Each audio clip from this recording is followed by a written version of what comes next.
आज से हम लोग शुरू करने जा रहे हैं अपने क्लास 8 के हिस्ट्री में एक और नया चैप्टर नंबर 3। चैप्टर का नाम है रूलिंग दी कंट्री साइड। इस चैप्टर को भी हम लोग उसी तरीके से पढ़ेंगे और उसी तरीके से समझते हुए चलेंगे जिस तरीके से हम लोगों ने पिछले 2 चैप्टर को हिस्ट्री के ख़त्म किए हैं। तो चैप्टर नंबर हमारा 3 है रूलिंग दी कंट्री साइड। रूलिंग दी कंट्री साइड का मतलब यहाँ पे क्या है, थोड़ा सा पहले इसके बारे में जानेंगे और बात करेंगे, फिर आगे बढ़ेंगे। रूलिंग दी कंट्री साइड का मतलब है, कंट्री साइड का मतलब होता है गांव वाला इलाका, है ना। टाउन बोलो या फिर सिटी बोलो, इसका मतलब होता है शहर, लेकिन कंट्री साइड का मतलब होता है गांव। कंट्री साइड बोलो, विलेज बोलो, ये सब हमारा होता है गांव के बारे में बात होता है। तो बेसिकली हम लोग इसमें ये देखेंगे कि अंग्रेज यानी कि ईस्ट इंडिया कंपनी गाँवों पे किस तरीके से रूल करता था, यानी कि गाँव वाला इलाका हो गया जहाँ पे खेत ज़मीन ये सब ज़्यादा होता है, वहाँ पे किस तरीके से रूल करता था, इन्हीं के बारे में हम लोग इस पूरे के पूरे चैप्टर में पढ़ेंगे। तो चैप्टर का जो आपका नाम है वो है रूलिंग द कंट्री साइड। इसका मतलब हुआ कि अंग्रेज गाँवों में किस तरीके से रूल करता था, किसके पास कितना ज़मीन होता था तो वो कितना टैक्स लेता था, है ना, किस तरीके से टैक्स लेता था, ज़मीन को लेकर उन लोगों ने ज़मीन को लेकर अंग्रेजों ने क्या क्या कानून निकाले थे, इन सभी के बारे में हम लोग पढ़ेंगे। लेकिन बात हमेशा का हमेशा गांव के बारे में ही होने वाला है, ठीक ना। चलो तो चालू करते हैं अपना चैप्टर। हमारा सबसे पहला टॉपिक है हमारा एनसीईआरटी के अकॉर्डिंग चलेंगे, the company becomes the Diwan. Company का मतलब, जैसे हमने आपको पिछले क्लास में भी कहा था कि कंपनी बोले, ब्रिटिश बोले, ईस्ट इंडिया कंपनी बोले, सब का मतलब अंग्रेज के बारे में ही बात कर रहा है, ठीक ना, सबका मतलब एक ही है। तो पहला टॉपिक हमारा है द कंपनी बिकम्स द दीवान, यानी कि जो ब्रिटिश था वो क्या बन चुका था, अब दीवान बन चुका था। अब दीवान का मतलब क्या होता है, चलो इसके बारे में भी समझते हैं थोड़ा सा। On 12 August 1765 the Mughal emperor appointed the East India Company as the Diwan of Bengal. दीवान का मतलब होता है पैसा कलेक्ट करने का अधिकार दे देना, यानी कि जो मुगल राजा थे, बंगाल का बात हो रहा है बेसिकली, क्योंकि अंग्रेजों ने सबसे पहली बार रूल करना कहाँ पे चालू किया, बंगाल में चालू किया। हम लोगों ने पिछले चैप्टर में कितने अच्छे तरीके से पढ़ा, हम लोगों ने सिराजुद्दौला हो गया, मीर कासिम हो गया, है ना, मीर जफर हो गया, इन सब के बारे में हम लोगों ने भरपूर पढ़ा है। तो ये सब का सब शुरुआत कहाँ से हो रहा था, बंगाल से हो रहा था। तो बंगाल के जो मुगल राजा थे, मतलब कि बंगाल में जो मुसलमान राजा थे, उन्होंने 12 अगस्त 1765 यानी कि 12 अगस्त 1765 को ईस्ट इंडिया कंपनी को पूरा का पूरा परमिशन दे दिया। किसने, मुगल राजा ने, कि भैया अब आप बंगाल के सारे टैक्स को वसूल सकते हैं।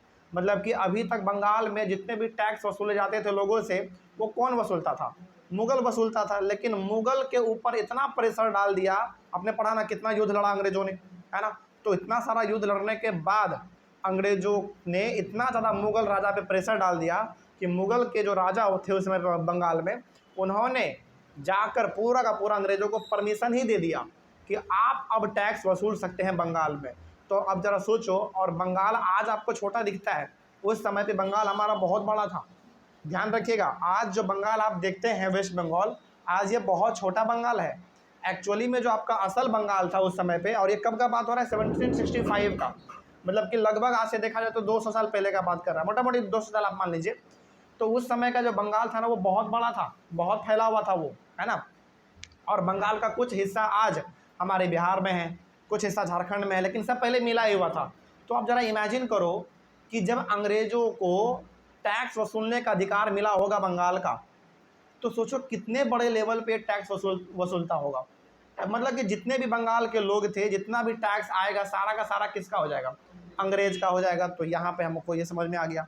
तो दीवान का मतलब क्या होता है, दीवान का मतलब होता है कि टैक्स वसूलने का जो अधिकार है वो मिल जाना, इसी को हम लोग कहते हैं दीवान। तो बताओ दीवान किसको मिला, यानी कि टैक्स वसूलने का अधिकार किसको मिल गया, अंग्रेजों को मिल गया। किसने दिया ये अधिकार उनको, मुगल ने दे दिया भाई। अच्छा, मुगल क्या अपने मन से दिए होंगे खुशी खुशी, नहीं, बहुत उसके ऊपर प्रेशर डाला गया, बहुत ज़्यादा। आपने पढ़ा ना battle of Buxar, battle of Plassey, पिछले वाले क्लास में आपने पढ़ा, चैप्टर में बेसिकली आपने पढ़ा। तो इतना ज़्यादा प्रेशर क्रिएट किया गया मुगल राजा पे कि मुगल राजा को देना पड़ा राइट, क्योंकि उनको पता था राइट नहीं देंगे तो हमारे ऊपर भी हमला करेगा, जो हमारा बचा खुचा संपत्ति है वो भी ले लेगा। इससे बढ़िया है कि इंसान का ज़िंदगी जीना है तो टैक्स वसूलने का अधिकार उसको दे दो, बाकी सब कुछ अपने पास रख लो। तो अंग्रेज़ों को पूरा का पूरा टैक्स वसूलने का अधिकार मिल गया था, ठीक ना। आगे, The Diwani allowed the East India Company to use the vast revenue resources of Bengal।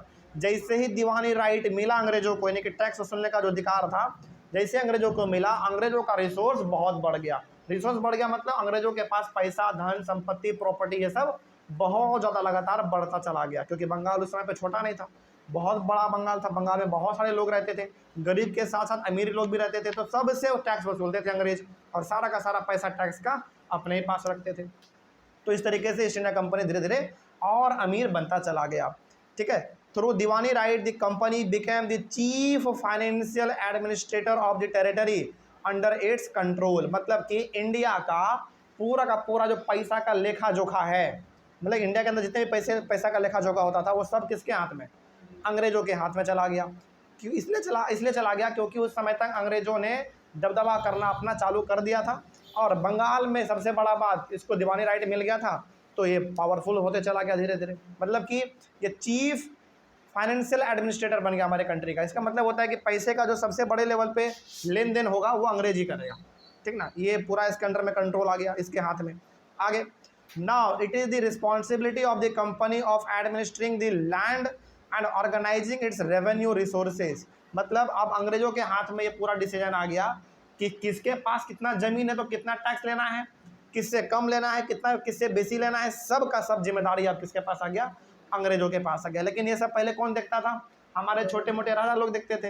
यानी कि राजा के अंदर में जो एरिया आता था वो टैक्स वसूलता था, वो ज़मीन का लेन देन करता था सबके साथ। लेकिन अब सारा पावर अंग्रेजों के हाथ में आ गया। यानी कि ज़मीन किसके पास कितना है तो कितना टैक्स लेना है, कोई गरीब है तो उससे टैक्स कितना लेना है, कोई अमीर है तो उससे टैक्स कितना लेना है, सब का सब पावर अब अंग्रेजों के पास ही आ गया था। अगला है हमारा, the company administered the land and organise its revenue resources in such a way that could give enough revenue to meet the growing expenses of the company. यानी कि अंग्रेजों ने हर संभव प्रयास किया कि जितना उसका खर्चा होता है सारा का सारा खर्चा टैक्स के पैसों से निकाल लिया जाए। आपको क्या लगता है कि अंग्रेज यहाँ पे इंडिया में जो रहते थे अपने पॉकेट से 1 भी रुपया खर्च करके रहते थे? नहीं, बल्कि हमारा ही पैसा हम ही लोगों से लेते थे, और हम ही लोगों पे खर्च, मतलब हम ही लोगों से सामान, हमारा ही पैसा हमारे कंट्री में रह रहा है, फ़ायदा उसी को हो रहा है, हमको कुछ नहीं हो रहा है। तो कहने का मतलब यहाँ पे सिंपल सा ये है कि ईस्ट इंडिया कंपनी ने ज़मीन को लेकर, लोगों को लेकर इस तरीके से टैक्स वसूलना चालू किया कि जितना भी उसका खर्चा होता था अपना खुद का, वो सारा का सारा खर्चा यह टैक्स के पैसे से ही भरपाई कर लेता था। यानी कि ये लोग अपने पैसे, अपने पॉकेट से 1 रुपया भी नहीं लगाते थे। ठीक ना, आगे, the company was an alien power, they did not know the Indian agricultural system, so they gained some experience from those who had ruled the countryside in the past। अब देखो, अंग्रेजों को यहाँ पे धीरे धीरे लगने लगा था ना कि देखो यदि टैक्स को और बढ़िया तरीके से यदि वसूलना है, तो इनको तो कोई एक्सपीरियंस अभी नहीं है कि यहाँ पे पहले लोग किस तरीके से टैक्स देते थे, क्या नहीं देते थे, इनको कोई तरीका आइडिया नहीं था।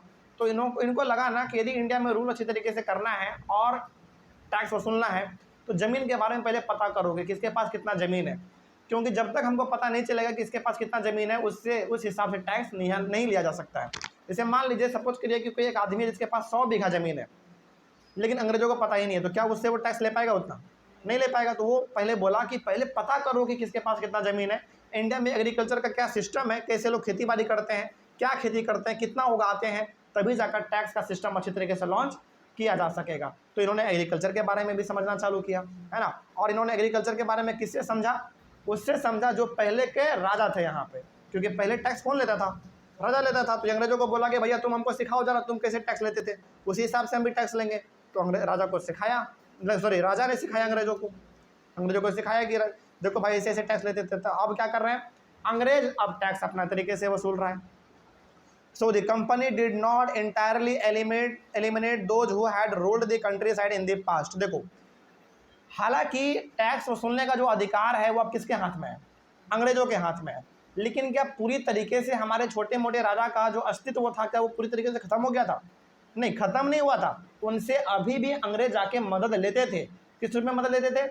इस रूप में मदद लेते थे कि जैसे तुम बताओ भाई तुम कैसे टैक्स लेते थे, ताकि हम भी इस प्रकार से टैक्स ले सके। तो थोड़ा बहुत जो जानकारी इकट्ठा करना होता था अंग्रेजों को, वो जाके हमारे राजा से ही इकट्ठा जानकारी करते थे।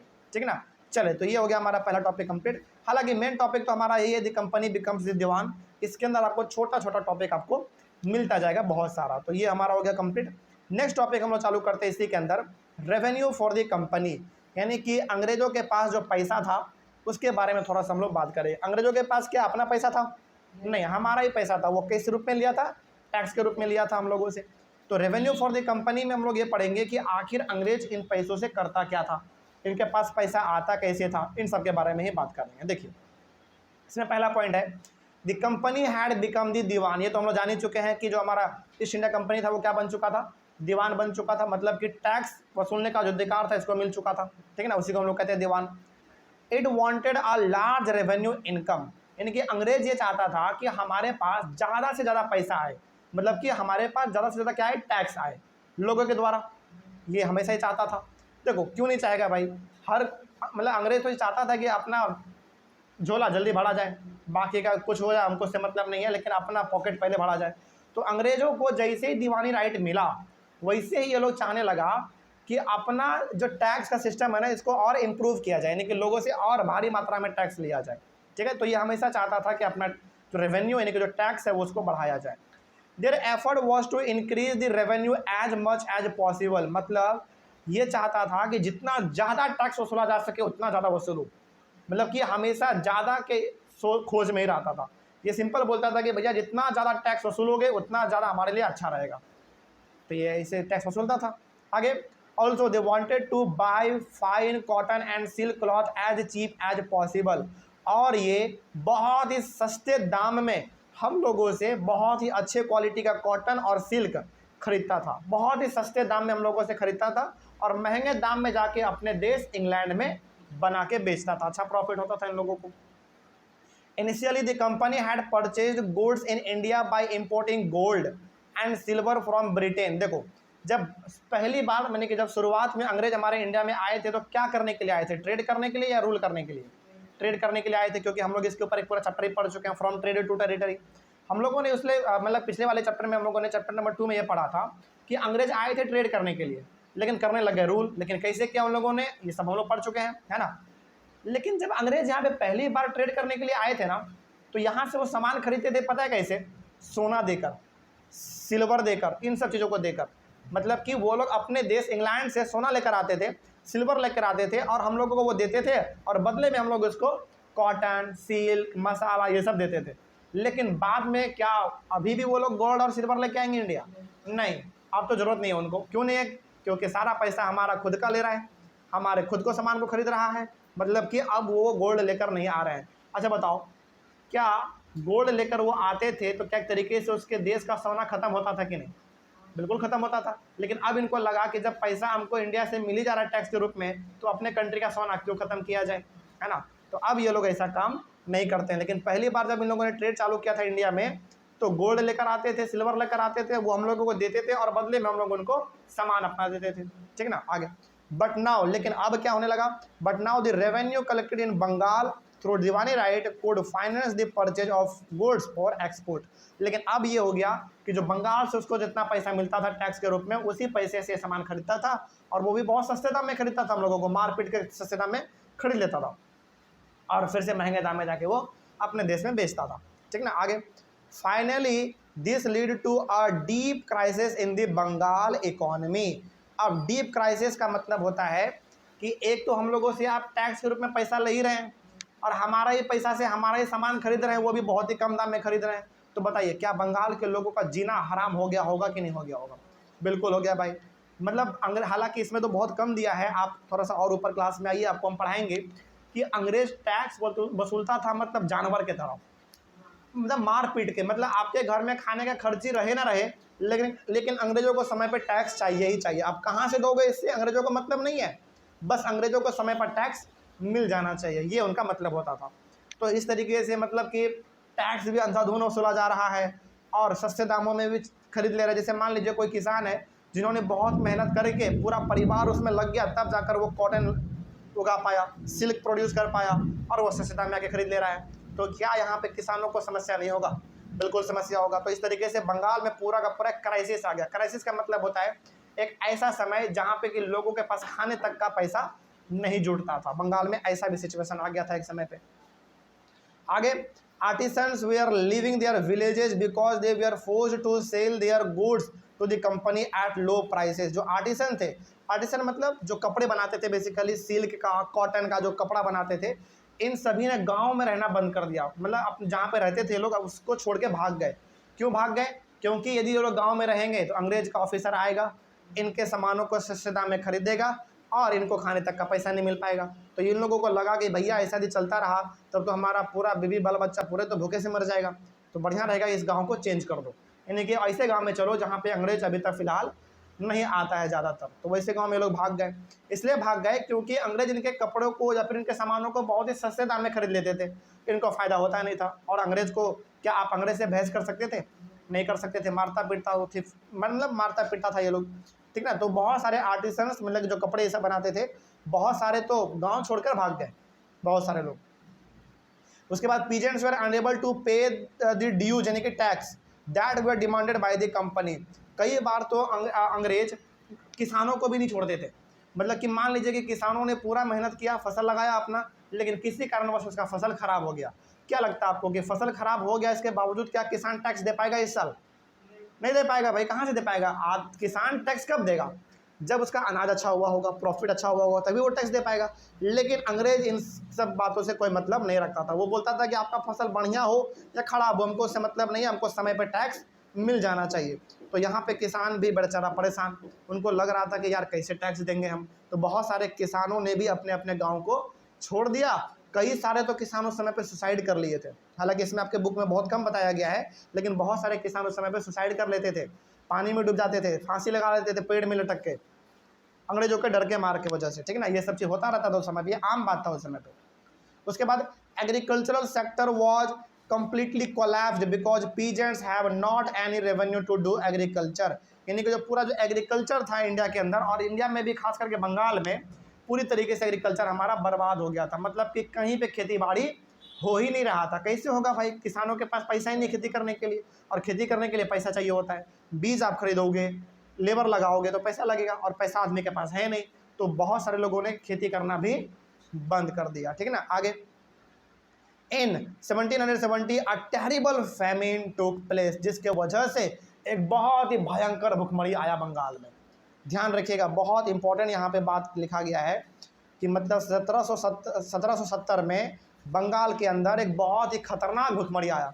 अच्छा बताओ भुखमरी क्यों आया? यदि आपसे कोई पूछे कि बताओ बंगाल में भुखमरी क्यों आया, भुखमरी का मतलब होता है कि लोगों के पास खाने तक का अनाज नहीं है, तो लोग क्या करेंगे? मर जाएंगे, ऑब्वियस सी बात है। तो क्यों ऐसा नौबत आया? ऐसा इसलिए नौबत आया क्योंकि अंग्रेज टैक्स लेना बंद नहीं कर रहे थे, पहला बात।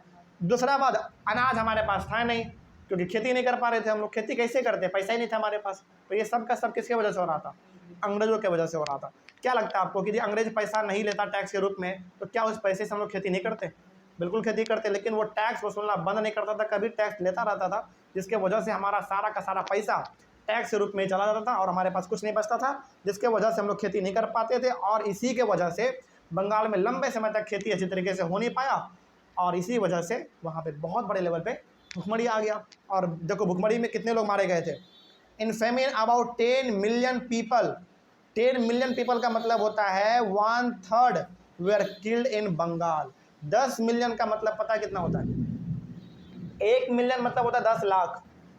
1 मिलियन मतलब 10 लाख, तो 10 मिलियन मतलब 1 करोड़। सोचो उस समय पे 1770 में बंगाल के अंदर 1 करोड़ लोग मारे गए थे भूख के वजह से।